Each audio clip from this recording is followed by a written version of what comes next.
let's get into the match that I think most people had their, when I was surveying the landscape, Jade versus Layla Hirsch.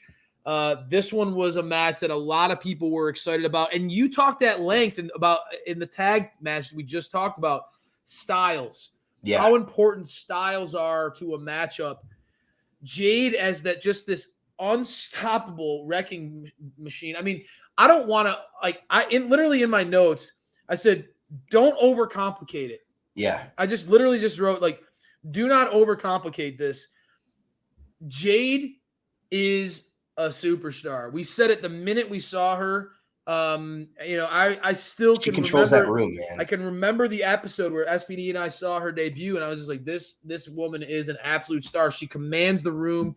Her presence feels so unique that you can't help but want to see what she can do. And then when she gets in the ring and she boots Layla Hirsch in the face like she did, and hits her with a jaded like she did, you just are like, all right, there's substance here. Jade is being presented in a way that very few in AEW can say, other than maybe Colton Gunn. Just pure dominance.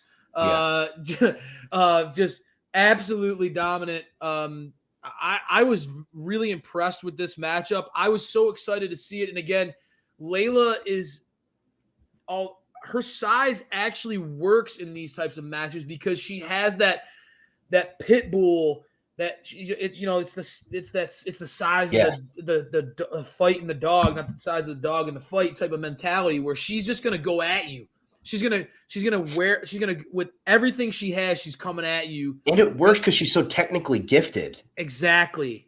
So you can believe when you see this, when you're thinking, oh man, come on, Jade's gonna squash her. But then you see, all right, well, the advantage that Layla has here is her technique, is her prowess, is her ability to maybe outsmart or get into positions that might throw Jade off her game.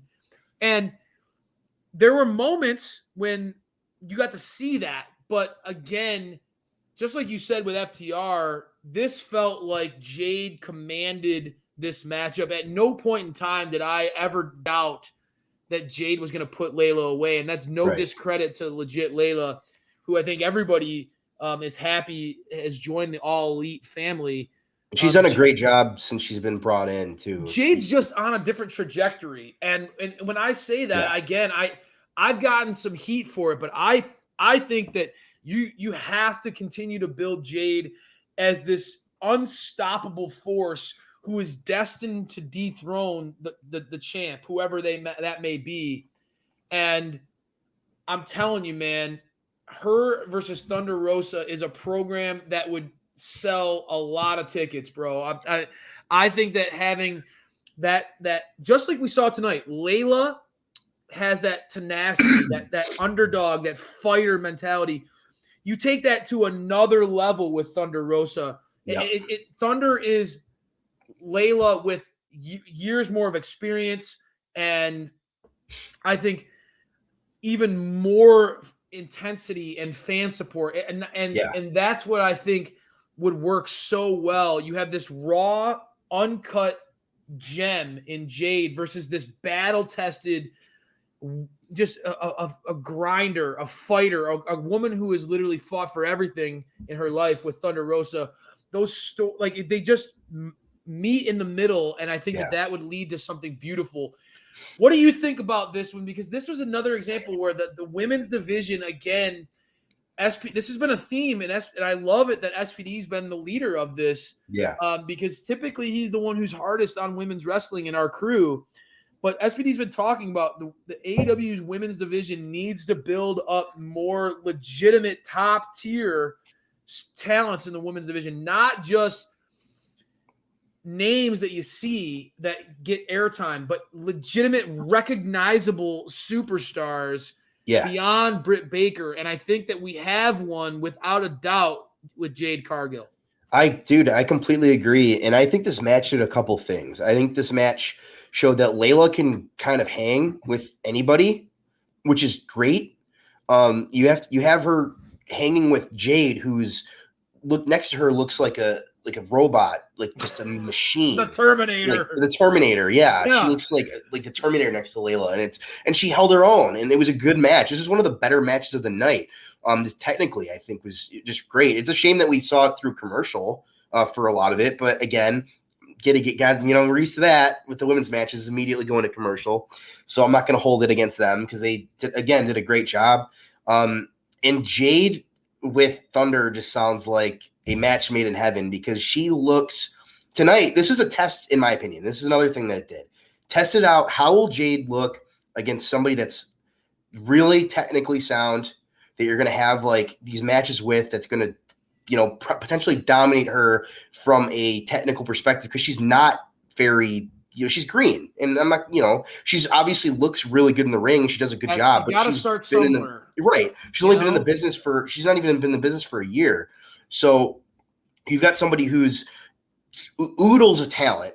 Yep. That she's like a creative wrestler. Jade is like a creative wrestler. You can't create anybody that looks more intimidating or we've said the same thing about Brian Cage. We've said the same thing about him. He's just if you're creating a wrestler on a video game, you're like, okay, I want him to be the biggest, strongest, most ripped badass who can also jump off the top rope. I mean, Jade has Brian Cage vibes where you're just like, all right, like this woman clearly is an athletic freak.